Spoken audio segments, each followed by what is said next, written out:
여호와여, 주는 의로우십니다. 주의 법도는 옳습니다. 주께서 만드신 법규들은 의롭습니다. 그것들은 모두 믿을 수 있습니다. 내가 열정에 지쳤습니다. 이는 나의 적들이 주의 말씀을 무시하고 있기 때문입니다. 주의 약속은 확실하므로 주의 종이 그것을 사랑합니다. 비록 내가 보잘것없고 무시를 당하고 있지만 나는 주의 교훈들을 잊지 않고 있습니다. 주의 의로움은 영원하며 주의 법은 진리입니다. 어려움과 걱정이 내게 있지만 주의 명령들이 나의 기쁨이 됩니다.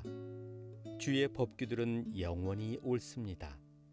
내게 깨달음을 주셔서 살게 하소서. 여호와여, 내가 마음을 다해 주를 부릅니다. 내게 대답하여 주소서. 그리하면 내가 주의 법령들에 복종할 것입니다. 내가 주께 부르짖습니다. 나를 구원해 주소서. 그리하면 내가 주의 법규들에 복종할 것입니다. 내가 새벽 이전에 일어나 도움을 요청하며 울부짖습니다. 나는 나의 소망을 주의 말씀에 두었습니다. 내가 밤새도록 깨어 있습니다. 내가 주의 약속들을 깊이 생각하고 있습니다. 주의 사랑에 따라 나의 소리를 들어주소서. 여호와여, 주의 법도에 따라 나의 생명을 보존하소서. 악한 일들을 생각하는 자들이 가까이 있습니다. 그들은 주의 법으로부터 멀리 떨어져 있습니다.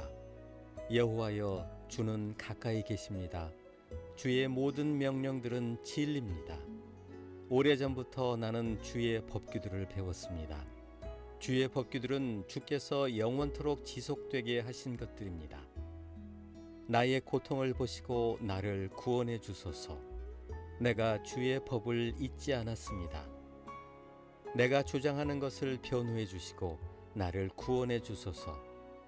주의 약속에 따라 나의 생명을 보존해 주소서. 구원은 악한 자들로부터 멀리 있습니다. 그들은 주의 법령들을 따르지 않았습니다. 여호와여, 주는 불쌍히 여기시는 분이십니다. 주의 법도에 따라 나의 생명을 보존해 주소서. 나를 박해하는 적들이 많습니다. 그러나 나는 주의 법규들에서 떠나지 않았습니다. 나는 신실하지 않은 자들을 보고 분노합니다. 이는 그들이 주의 말씀에 순종하지 않기 때문입니다. 내가 주의 교훈을 얼마나 사랑하는지 보소서. 여호와여, 주의 사랑에 따라 나의 생명을 보존해 주소서. 주의 모든 말씀은 진리입니다. 주의 의로운 법도는 모두 영원합니다. 우리 다시 한번 하나님 앞에 영광의 박수 올려드리도록 하겠습니다. 고정 잘 쓰셨어요? 축복합니다. 새해 인사 두 번 할 수 있는 나라에 사는 것도 복이죠. 옆에 있는 분들하고 인사, 새해 복 많이 받으세요. 인사하시기 바랍니다. 축복합니다. 새해 하나님의 은혜가 충만한 은혜가 있게 되기를 바랍니다. 자, 우리 가슴에 손을 얹고 믿음을 고백하고 오늘 하나님 말씀 듣도록 하겠습니다. 하나님은 나를 사랑하십니다. 나는 그 사랑 안에 있습니다. 하나님은 오늘 나에게 말씀하실 것입니다. 그 말씀에 능력이 있습니다. 그 말씀에 생명이 있습니다. 나의 마음을 하나님께 열겠습니다. 나의 생각을 예수님께 집중하겠습니다. 들은 만큼 변합니다. 들은 만큼 행복해집니다. 20년 전에 잠시 만났던 목사님이 한 분 계셨는데 20년 만에 연락이 와서 얼굴을 또 마주대하고 차를 한잔하게 되었습니다. 저는 그분들에 대해서 까마득하게 잊었는데 그분은 저를 20년 동안 기억하고 계셨더라고요. 그때 교회를 개척하셨다라고 하는 대화를 했던 것 같은데 만났던 비슷한 연배의 목사님은 굉장히 세월의 고생에 찌들어 있는 모습이었습니다. 그분이 차를 마시면서 저에게 이런 말씀을 하시더라고요. 목사님, 기도해도 안 되는 게 있더라고요. 기도해도 변하지 않는 게 있더군요. 목사님은 그런 거 잘 모르시죠? 그 질문이 끝나기가 무섭게 저는 저도 알죠 목사님 기도해도 변하지 않는 게 있더군요 라는 대화를 주고 받았습니다. 여러분, 신앙을 가지고 살아나가는 우리들에게 우리가 풀기 싫어하는 굉장히 큰 숙제는 기도해도 변하지 않은 현실이 있다라는 것입니다. 저는 여러분들이 기도의 사람이 되기를 축복합니다. 일단 아멘 하시죠. 그러나 기도해도 현실은 변하지 않는 경우도 있습니다. 평생 기도해도 어쩌면 우리 삶 속에 실제로 이루어지지 않는 일도 생길 수 있습니다. 목사님이 많이 지쳐 보이시고 많이 힘들어 하실 때 서로를 위로하는 시간을 가지면서 저는 한 불가지론은 자가 됐던 목사님을 생각하게 되었습니다. 미국 복음주의 운동이 한창 일어날 때 미국 최고의 복음 전도자 빌리 그레엄과 절친한 친구이자 그의 빌리 그레엄 목사의 설교를 능가한다고 평가를 받았던 출중한 설교자였던 찰스 템플턴이라고 하는 목사님입니다. 세계 강국을 다니면서 복음을 증거하던 설교자였는데 라이프 매거진에 실린 아프리카에서 가뭄 때문에 죽어가고 있는 한 아이와 그 죽어가는 아이를 멍하니 눈물도 흘리지 못하고 쳐다보고 있는 엄마의 모습, 그 사진 한 장에 이렇게 비가 필요해서 절박하게 하나님을 기대하는 사람들에게 비를 주시지 않고 음식을 주시지 않는 하나님이라면 그런 하나님을 있다고 믿기에는 너무 증거가 부족하다라고 기독교 믿음과 신앙에서 등을 돌리고 불가지론자가 되어버렸습니다. 변하지 않는, 기도를 함에도 불구하고 하나님을 믿고 있는데도 불구하고 변하지 않고 있는 현실, 특별히 고통의 현실이 하나님의 부재 혹은 하나님의 무관심이라고 찰스 템플턴 목사는 생각했던 것 같습니다. 종교를 주제로 대화를 누군가 해본 사람이라면 지금 우리가 이해하고 있는 기도함에도 불구하고 하나님이 계신데도 불구하고 변하지 않고 있는 버거운 현실은 사람들이 하나님을 거부하는 가장 큰 장애물이 되는 것은 사실입니다.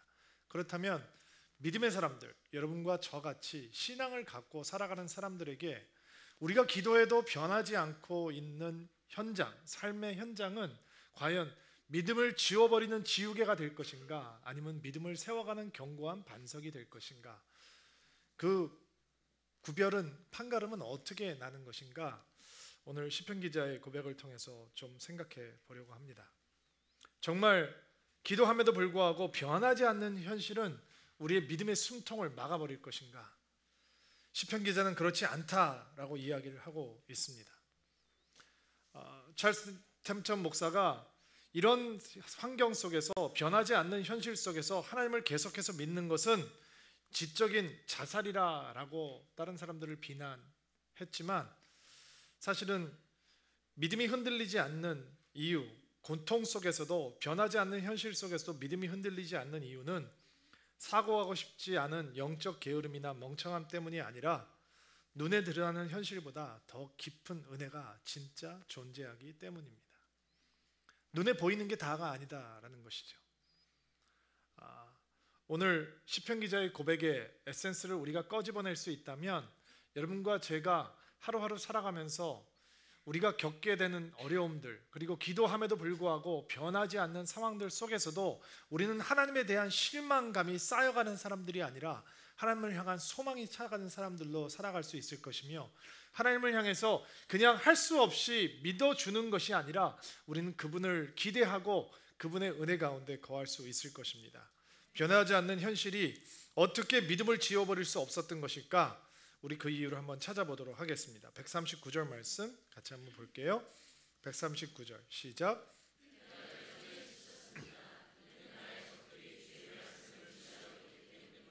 자, 여기서 열정에 지쳤습니다라고 하는 번역 자체가 조금 오해의 소지가 있어요. 그래서 개역 개정판으로 제가 한번 올려드릴 테니까 그 말이 무슨 뜻인지 한번 읽어보세요. 시작.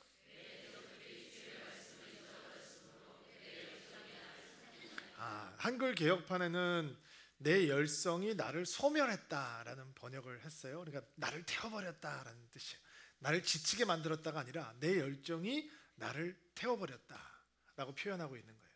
왜 열정이 시편 기자의 마음을 태워버렸다라고 얘기를 하고 있냐면, 하나님을 무시하는 사람들, 하나님을 경멸하는 사람, 하나님이 없다고 생각하면서 마음대로 살아가는 사람들 때문에 마음이 타버렸다라고, 소진되었다라고 표현을 하고 있는 거예요.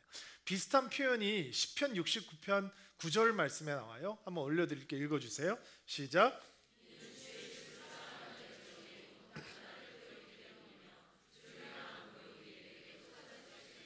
자, 주의 집을 사랑하는 열정이 나를 태워버렸다라고 하는 표현이 등장을 하죠. 시편 119편에 나와 있는 말씀과 비슷한 말씀이에요. 여러분, 이 말씀이 신약에서는 어디서 등장을 하냐면, 예수님께서 예루살렘 성전으로 돌아가셨을 때 예수님 눈앞에 이 짐승들을, 재물들을 돈으로 주고 사고 파는 사람들과, 그리고 성전세를 바꾸면서 환차익 장사를 하던, 돈 장사를 하는 사람들이 몰려 있는 것을 보시고, 예수님께서 끈으로 노끈을 만드셔서 짐승들을 내어 쫓으시고 상을 뒤에 엎으시고, 내 아버지의 집, 이 기도하는 집을 장사치의 소굴로 만들지 말아라 라고 성전 청결을 하시는 사건을 보면서 예수님의 제자들이 저 시편 69편 9절 말씀이 성취됐다라고 이해하고 해석했어요. 내 하나님의 집을 향한 열성이 나를 태웠다라고 하는 말씀이 바로 이 말씀이구나라고 기억했다라는 것이죠. 우리가 변하지 않는 현실 가운데서 믿음이 흔들리지 않을 수 있는 것은 우리의 의지와 노력으로 가능한 것이 아니라, 지금 시편 기자가 얘기하고 있는 그 안에 있는 거룩한 열정, 그 열정이 있을 때 변하지 않는 현실 속에서도 믿음이 흔들리지 않는다라는 것을 그는 고백하고 있는 것입니다. 보통 열정이라고 얘기를 하면 교회에서는 사람들이 일과 연관해서 생각을 하는 경우가 많이 있습니다. 혹은 목소리 크기와, 저처럼 씩씩하게 얘기하는 사람들은 좀 열정이 있는 사람들이고, 조금 자분자분 얘기하는 사람들은 열정이 없는 사람들이다라고 사람들이 생각하기가 쉽죠. 열정은 그런 거 아닙니다. 그것과 상관없습니다. 좌충우돌 탱크처럼 앞으로 돌진하는 사람들이 열정이 있는 사람이 아니고요. 열정은 솟아나는 것이 다른 것입니다. 행동이 아닙니다. 솟아나는 것이 따로 있습니다. 제가 딸들이 어렸을 때 사춘기를 막 시작할 때였던 것들을 기억을 합니다. 가족끼리 식사를 하러 갔었는데, 미국에서 장인 장모님이 오셔서 가족 식당에 가서 식사를 하는데, 이렇게 와글와글 시끄러운 식당이었습니다. 음식을 시켜놓고 막 식사를 하려고 하는데, 저희 테이블 뒤에 할아버지들께서 이렇게 앉으셨어요. 몇 동창들이신지 앉으셔서 대화를 하시는데, 반주를 한잔 하셔가지고 목소리가 점점 커지시는 거예요. 원래 술 먹으면 소리가 잘 안 들리잖아요. 그러니까 자기가 안 들리니까 남도 안 들리는 줄 알고 계속 크게 말씀을 하시는 거죠. 근데 뭐 식당에서 사람들이 얘기하는 게 뭐가 문제가 되겠어요. 근데 그 대화의 내용이 아이들이 들어서는 안 되는, 적절하지 않은 내용이에요. 몹시 야한. 그리고 벌써 장인 장모님 표정이 이렇게 싹 불쾌해지시는 걸 보면 너무 목소리가 크니까, 그리고 민망한 얘기가 나오니까 가족끼리 함께 있으니까 불편해지시고, 아이들도 막 사춘기를 시작할 때였는데, 제가 이제 센스 있는 아빠니까 그 말소리를 눌러버리려고 제가 대화를 막 주도하는 거죠. 그래서 요즘 근데 건성건성 듣는 거예요. 왜냐면 귀를 그쪽에다 뺏겨 버렸어요, 이미요. 왜냐면 너무 호기심이 생기는 말이 막 거기서 쏟아나오고 있고, 박장돼서 정의가경 막 더 격렬하게 얘기가 진행되고 있으니까 애들이 제 얘기를 귀를 기울여 주지 않는 거예요. 그리고 이 수위가 정말 퍼블릭에서 할 수 없는 이 격조 낮은 이야기들이 계속 진행되고 있는 거예요. 제가 고민이 되더라고요. 그래서 제가 참다가 안 될 것 같아서 밥을 시켜놓고 나갈 수는 없고 몸을 돌려서 어르신들 테이블 향해서 말을 하기 시작했어요. 어르신 죄송합니다. 식사 중인데 죄송합니다. 저희 딸이 이렇게 사춘기 막 들어가는 이런 어린 아이들인데, 지금 어르신들 하시는 대화가 너무 얘네들이 들어서는 안 되는 내용인데, 지금 목소리가 조금 높으셔서 목소리를 조금 낮춰주실 수 있겠습니까? 언짢아 하셨지만 결국 소리를 낮춰주시더라고요. 대화도 바꿔주셨어요. 저는 그분들이 마음이 상할 것이라는 걸 충분히 알고 있었고, 어쩌면 제가 야단을 맞을 수도 있고, 또 잘못하면 이렇게 술이 좀 과하신 분도 계셨기 때문에 뺨을 맞을 수도 있다라는 생각을 제가 했죠. 그렇게 행동할 수밖에 없었던 것은 제가 도덕군자고 목사이기 때문이 아니에요. 제가 윤리주의를 따지기 때문에 그렇게 했던 게 아니고요. 아빠로서 딸을 사랑하는 아버지로 내가 할 수 있는 유일한 행동이 그거라고 판단했기 때문이에요. 내가 막아줘야 된다라고 생각을 했던 거죠. 만약에 제가 다른 사람들이랑 있었으면 그냥 무시하고 있었을 것 같아요. 만약에 성도하고 그런 대화를 했다면 그냥 우스갯소리로 넘겨버릴 수도 있었을 것 같아요.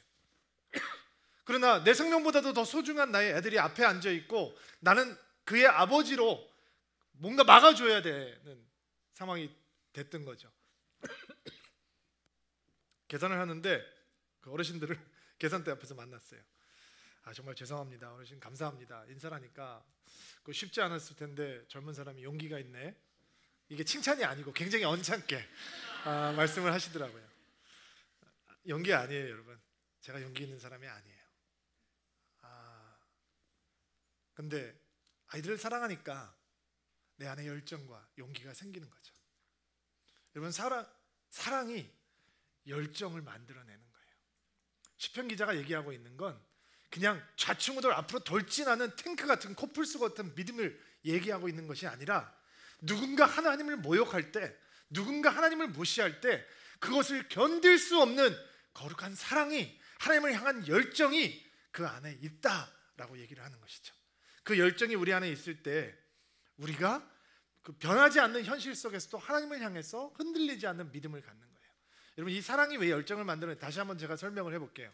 제가 교회를 개척한 다음에 얼마 안 돼서 저희 성도 한 사람이 씩씩거리면서 저를 찾아왔어요.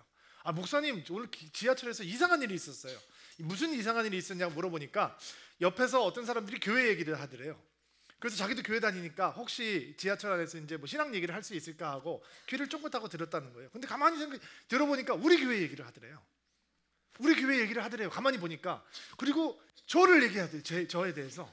그래서 우리 교회 다니는 사람인가 그랬더니 가만히 보니까 우리 교회 다니는 사람이 아니고 우리 교회에 대해서, 저에 대해서 그렇게 은혜롭지 않은 얘기로 흘러가고 있더래요.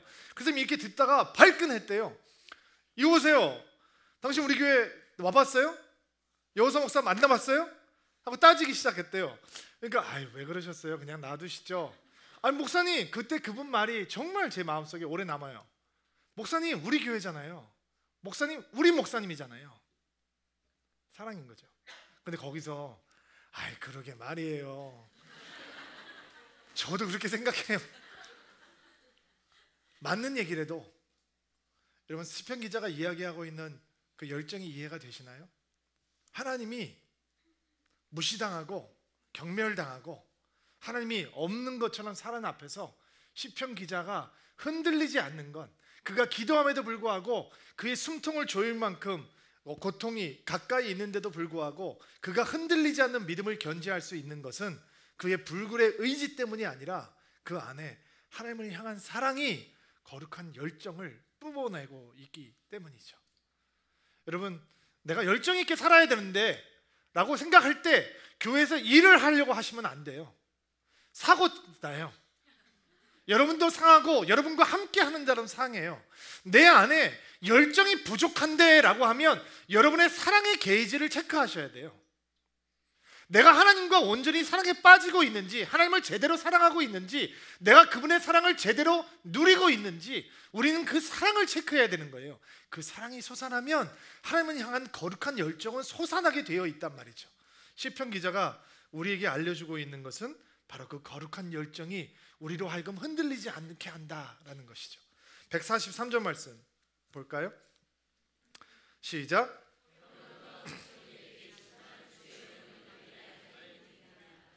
자, 변하지 않는 현실 속에서 기도하는데도 불구하고 꿈쩍하지 않는 현실의 고통 가운데서도 믿음에 흔들리지 않는 이유는 143절 말씀 보니까 주의 말씀이 나의 기쁨이 되기 때문이다 라고 얘기하고 있죠. 우리에게 초월적인 기쁨이, 환경을 초월하는 기쁨을 누릴 수 있기 때문에 변하지 않는 현실 속에서도 믿음이 흔들리지 않을 수 있다라는 것입니다. 시편 기자는 자신이 당하고 있던 고난, 어려움, 걱정, 염려가 없어졌다라고 얘기하지 않습니다. 그는 그런 것들이 내게 있지만 그럼에도 불구하고 내가 기쁨을 누리고 있다라고 얘기하고 있습니다. 여러분, 정말 그게 가능할까요? 상황이 변하지 않는데도 정말 여러분과 제가 기쁨을 누릴 수 있는 걸까요? 우리가 하나님 앞에 부르짖고 있는데 하나님께서 그것을 응답하시지 않았는데도 불구하고, 내가 원하는 것들이 이루어지지 않은 상황인데도 불구하고, 내가 여전히 갈급한데도 불구하고 정말 내가 내적으로 기쁨을 누릴 수 있는 걸까요? 아니면 그게 또 그냥 교회에서 이루어지는 그냥 단순한 언어 유희에 불가능한 걸까요? 성경에 나오는 가장 파워풀한 기쁨에 대한 책은 빌립보서예요. 빌립보서는 이 그리스에서 처음 교회가 만들어졌던 빌립보 교회 성도들에게 사도 바울이 쓴 편지예요. 처음부터 끝까지 짧은 4장의 편지 속에 기쁨이라고 하는 단어가 수도 없이 등장하면서 그가 정말 얼마나 기쁨으로 가득 차 있는지, 성도들이 얼마나 기쁨을 누릴 수 있는지 구구절절 설명하고 있는 책이죠. 거기에 보면 사도 바울이 기쁨에 대해서 얘기할 수 있는 환경이 아니에요. 그가 지금 감옥에 사슬에 묶여서 갇혀 있거든요. 그러면 빌립보 교회 성도들의 삶은 안녕하냐? 절대로 그렇지 않아요. 빌립보는 굉장히 번성한 도시였거든요. 부유한 곳이었어요. 그러나 빌립보 교회 성도들은 몹시 가난한 빈곤층의 사람들이었어요. 유대인들에게 핍박을 받고 로마 사람들에게 핍박을 받았어요. 온갖 어려운 환경 속에 처해 있던 사람들이죠. 편지를 쓰는 사람도 편지를 받는 사람도 안녕하지 못해요. 그들은 지금 기쁨을 체험할 수 없는 상황이에요. 그러나 바울은 이렇게 편지합니다. 빌립보서 4장 4절 말씀 한번 읽어주세요. 시작.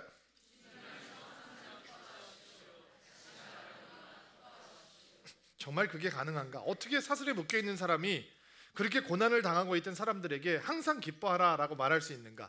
그 비밀이 6절 7절 말씀에 나와 있는데요, 한번 읽어볼게요. 걱정하지 말고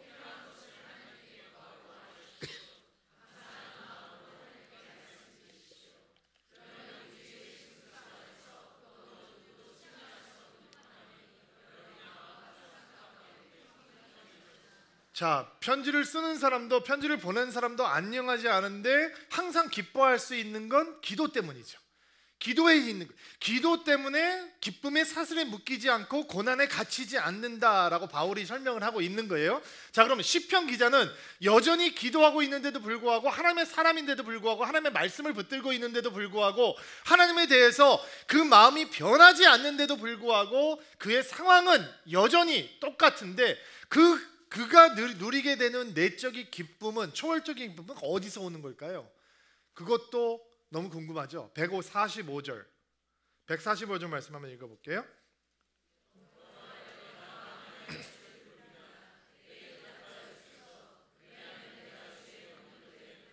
(146절) 내가 주께 부르짖습니다. 나를 구원해 주소서. 그러면 내가 주의 법궤들에 복종할 것입니다. (147절)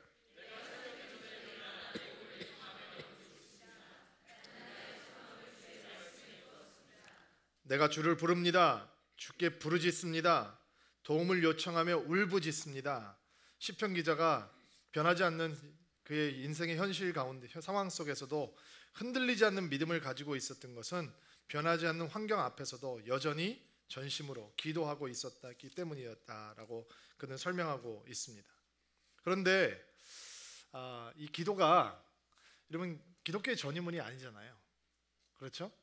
우린 기도라고 얘기를 하면 기도하는 내가 굉장히 신령한 것 같고, 내가 굉장히 신비하고, 내가 뭔가 뜨거운 것을 체험하고 하는 것에 기도의 의미를 두려고 자꾸 하는데, 기도는 사실은 우리 기독교 신앙의 전유물이 아니잖아요. 사찰에 가도 기도는 있고, 힌두교 사원, 무슬림 사원에 가도 기도는 있고, 무당의 집에 가도 기도는 있잖아요. 제가 잊을 수 없는 기도의 장면 하나는 시카고에 있는 시어스 타워에 관광을 하러 갔었는데, 442m짜리 큰 높은 빌딩이에요. 사방을 볼 수 있는 전망대가 있는데, 거기 위에 올라갔는데 사람이 그렇게 우글우글 그냥 많이 있는데, 그 무슬림들이 기도 시간이 되니까 요만한 양탄자를 펴놓고 몇 명이서 모여서 그 메카를 향해서 무릎을 꿇고 기도를 하더라고요. 막 욕하는 사람도 있어요.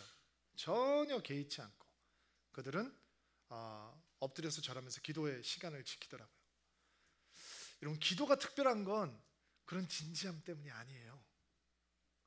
진지함으로 치면 우리보다 다른 종교를 가지고 있는 사람들이 훨씬 더 진지해요. 기도가 특별한 건 간절함 때문도 아니에요. 무당 앞에서 복채를 놓고 기도하는 사람도 그 정도 간절함은 가질 수 있어요. 여러분, 기도가 우리에게 뭔가 신비한 체험을 주기 때문에 기도가 특별한 것도 아니에요. 모든 종교에는 신비한 체험들이 포함되어 있어요.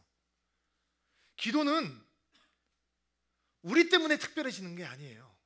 기도가 기독교의 전유문이 아니라라고 하는 사실은 기도 행위 자체의 의미를 두는 것보다 먼저 선제되어야 되는 것이 있다라는 거예요. 기도가 특별한 이유는 기도를 들으시는 분이 특별하기 때문이에요. 기도하는 사람이 특별해서가 아니라 기도를 들으시는 분이 다른 하나님과 다른 하나님이시기 때문에 그렇다는 거예요. 137절, 138절 읽어주실래요? 시작.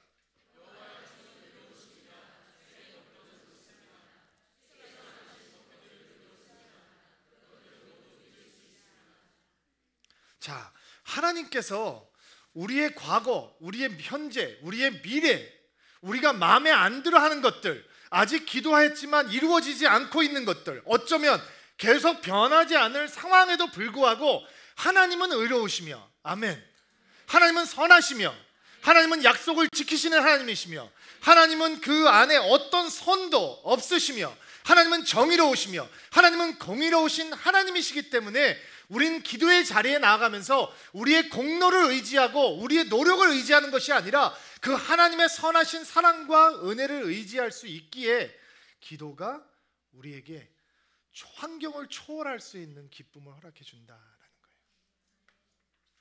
기쁨은 상황이 바뀌는 것 때문에 생기는 것이라면 우리는 정말 하나님과 씨름을 해야 되는 것이죠. 하나님의 팔을 비틀어야 되는 거예요. 금식을 해서라도 그것을 얻어내고야 말아야 되는 거예요. 그리고 기도는 결국 공로가 될 거예요. 노력이 될 거예요. 노력이 쌓이면 결국 하나님께서 우리에게 들어주시는 하나님이 되시는 거죠. 그러나 기도는 어디에, 성경에서 보는 기도의 영성은 어디에도 그런 것은 없어요. 여러분, 기도는 하나님의 선하신 은혜로부터 출발할 수 있는 거예요. 이게 기도가 왜 상황이 바뀌지 않는데도 우리에게 초월적인 기쁨을 주냐면 이런 기도가 가져다 든 놀라운 신비스러움이 있기 때문이에요. 150절, 151절 말씀 한번 읽어보세요. 시작.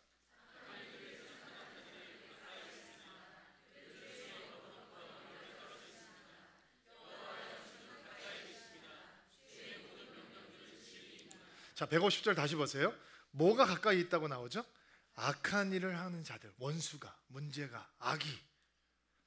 여러분, 스펄전 목사님 같은 사람은 이 시편 119편이 다윗의 시편이라고 생각을 했어요. 그러니까 다윗의 시편이라면 지금 원수가 가까이 왔다는 얘기는 누가 가까이 왔다는 거예요? 자기를 죽이려고 하는 사울이 3,000명의 특공대를 이끌고 칼과 창을 무장하고 다윗을 죽이려 가까이 왔다는 거예요. 자, 그 상황은 변하지 않고 있어요. 그들은 하나님을 경멸하고 다윗을 죽이려고 하고 있어요. 그런데 눈을 뜨고 있으면 그 원수가 다가오는 것이 보이는데 눈을 감고 기도하면 151절, 누가 가까이 있는 게 보인다고요? 하나님께서 가까이 있는 게 보인다는 거예요. 감정의 근거에서가 아니라 현실의 근거에서 그런 하나님이 가까이 있다라고 얘기하는 게 아니라 현실이 그렇게 눈에 보이면 그걸 모를 사람이 누가 있겠어요? 하느님마다 잘 되고 병 낫고 모든 문제가 해결이 되고 내가 원하는 대로 일사천리로 진행이 되면 하나님께서 가까이 있다라고 고백하지 않은 사람이 누가 있겠냔 말이에요. 그러나 시편 119편에 나와 있는 삶의 정황은 그가 기도해도 하나님을 신뢰해도 말씀을 붙들어도 변하지 않는 상황이 있는 거라고요. 눈을 뜨면 원수가 다가와 있고 근데 눈을 감고 기도하면 누가 가까이 있다고 믿어지는 거예요. 하나님이 뭐의 근거에서? 진리의 근거에서. 왜? 하나님은 그런 하나님이시니까 내가 감정으로 감지하지 못해도 나의 삶이 그런 하나님을 드러내지 못하는 상황일지라도 나의 과거도 오늘도 미래도 내가 원하는 것이 이루어지지 않는 상황이라도 진리의 근거에서 하나님은 우리와 함께 하시며 그 하나님은 우리를 구원하시는 참된 하나님이라는 것을 시편 기자가 고백하고 있는 것이죠. 그러니까 우리가 상황에 상관없이 초월적인 기쁨을 가질 수 있냐? 예, 그 하나님이 보이면, 그 하나님이 마음을 주장하시면 우리 안에 상황과 상관없는 기쁨이 임해오기 시작하는 것입니다. 이런 기쁨이 여러분의 삶을 가득하게 채우게 되기를 주의 이름으로 축복합니다. 이 이 초월적인 기쁨을 사도 바울이 너무 잘 알고 있기 때문에 로마서 4장에는 이렇게 설명을 하고 있어요. 아브라함의 사건을 통해서 이렇게 설명을 하고 18절부터 21절까지 한번 읽어주세요.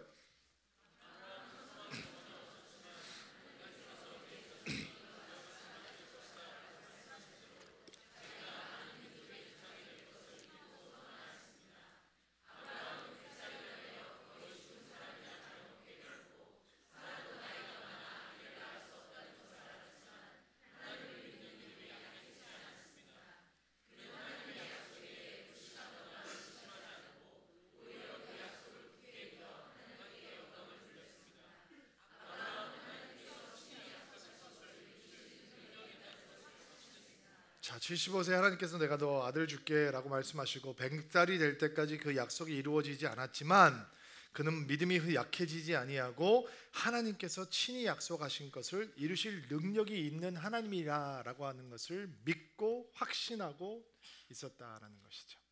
자, 그러면 여러분 삶 속에서 여러분이 기도하고 있는 바로 그것 이루어지기를 주의 이름으로 축복합니다. 그러나 아직 이루어지지 않는 상황에서 우리는 하나님을 향해서 회의를 갖거나 의심을 하거나 실망하지 아니하고 우리는 더 견고한 믿음으로 더 깊은 확신 속으로 나아갈 수 있다라는 것이 성경이 우리에게 가르쳐주고 있는 진리입니다.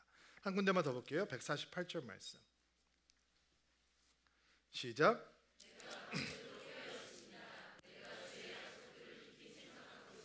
자, 개역 성경에는 주의 말씀을 묵상하려고 내 눈이 야경이 깊기 전에 깨었습니다라고 번역이 되어 있어요. 여기에 보면 잠을 잊어버릴 정도로 깊은 생각에 잠겨 있는 시편 기자를 시인을 볼 수 있습니다. 바뀌지 않는 현실 속에서도 불구하고 믿음이 흔들리지 않을 수 있는, 믿음이 견고해질 수 있는 이유는 그 안을 채우고 있는 무엇인가가 있었기 때문입니다. 그 안을 채우고 있는 무엇이 있었기 때문이에요. 여기서 주의 말씀을 묵상하려고 라고 하는 표현을 보면서 여러분들께서 소극적으로 생각하시는 건 성경을 제대로 해석하지 못하는 것입니다. 묵상이라고 하는 개념은 굉장히 적극적인 개념입니다. 굉장히 피상적인 것이 아니라 굉장히 리얼한 행동입니다. 신약 성경에 보면 그 묵상이라고 하는 개념을 완전히 뒤바꿔 놓는 성경 구절이 하나 등장을 하는데 계시록 10장 9절 10절 말씀 한번 읽어보시겠어요? 시작.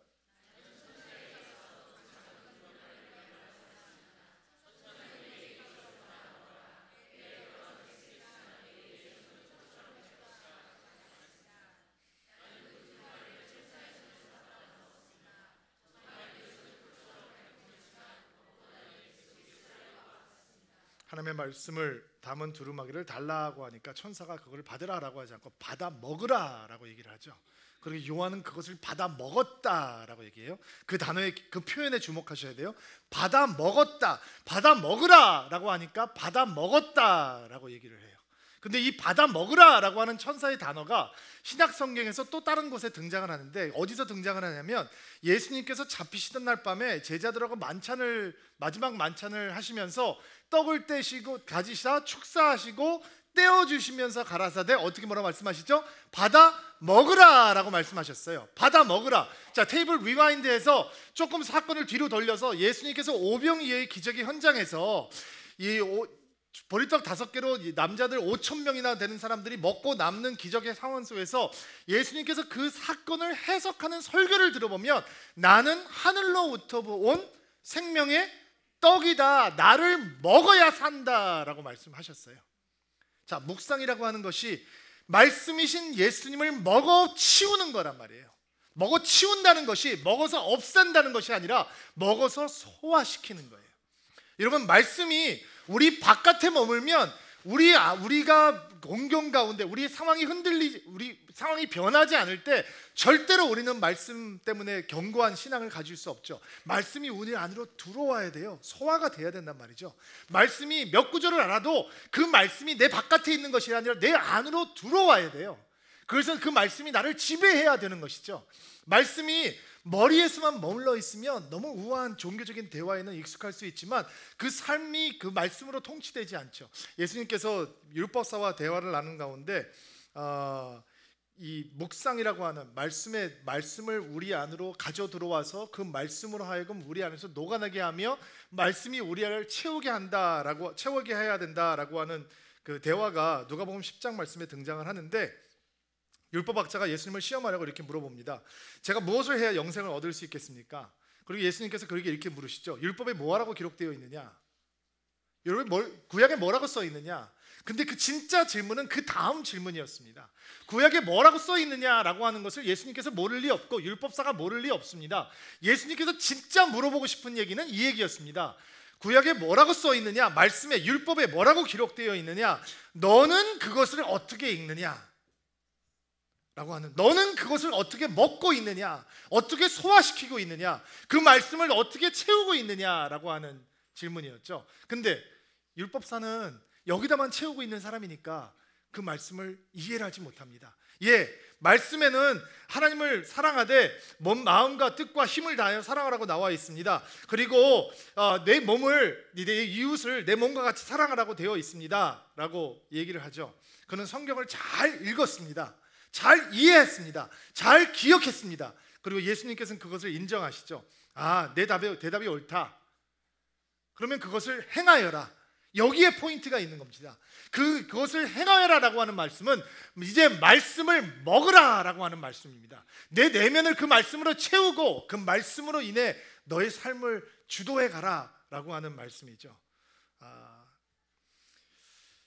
먹지 못하니 소화도 못하는 것이고, 소화가 안 됐으니 영양분이 안 되는 것입니다.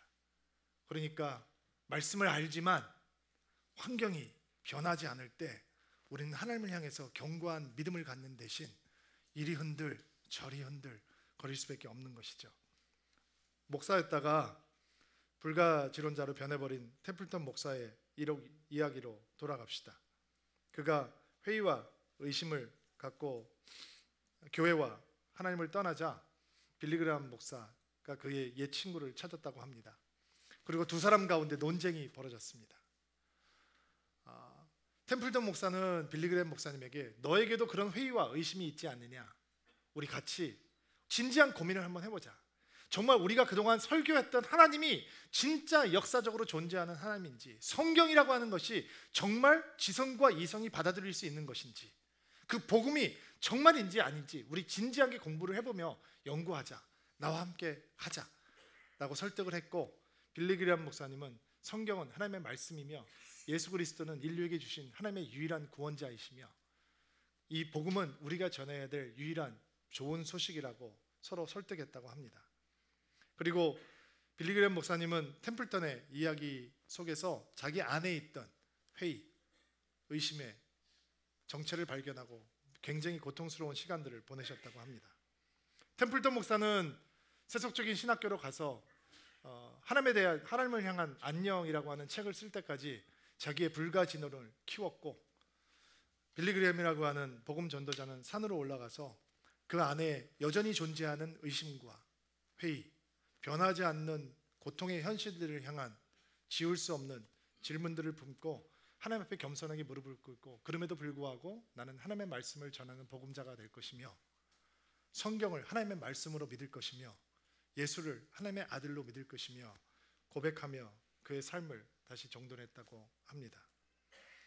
그의 설교를 들은 사람들이, 빌리그레함 목사님의 설교를 들은 사람들이 22억 명이라고 합니다. 대단하죠? 96세, 아마 올해를 넘기기가 어려울 것 같다라고 말씀이 나오고 있습니다. 그가 파킨슨스 병을 앓고 있던 8순이 훨씬 넘은 노년의 나이에 그를 만나고 싶었던 까마득한 후배 목사 한 사람이 신방을 했던 기억을 그를 통해서 남겼습니다. 미국에서 가장 설교를 잘하는 사람, 아이젠하워 대통령 이후에 모든 미국 대통령의 영적인 아비같이 영적 조언자가 되었던 목사님, 한 번도 스캔들이 나지 않고 96세까지 거룩함을 지켜왔던 순결한 주의 종, 손잡벌 되는 후배 목사에게 손때 묻은 성경을 건네주며 이보게 나에게 하나님의 말씀을 전해주게 라고 얘기했다고 합니다.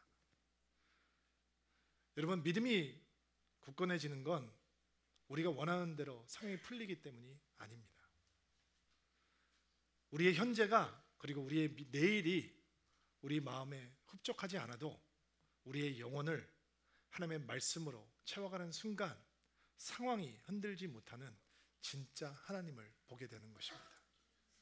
그 진짜 하나님으로 우리가 채워지는 순간 우리는 환경이 지배하지 못하고 환경이 들지 못하는 불같은 믿음을 갖게 되는 것이죠. 여러분 안에 이런 믿음이 충만하게 되기를 주의 이름으로 축복합니다. 같이 한번 기도합시다. 오랫동안 앉아 계시는데 한번 일어나시겠어요?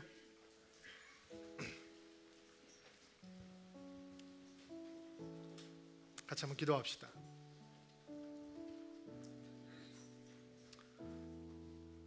하나님, 오늘도 주께서 우리에게 주시는 말씀을 아멘으로 받습니다. 하나님을 온전히 믿는데도 불구하고 열심히 기도하고 있는데도 불구하고 변하지 않는 현실, 우린 그 가운데서 하나님을 향해서 회의와 의심을 갖는 사람들이 아닌 하나님을 향한 흔들리지 않는 믿음을 확인하는 주의 사람들이 되고자 합니다. 우리를 긍휼히 여기시고 우리에게 그 믿음을 허락하여 주시옵소서. 예수님의 이름으로 기도합나이다.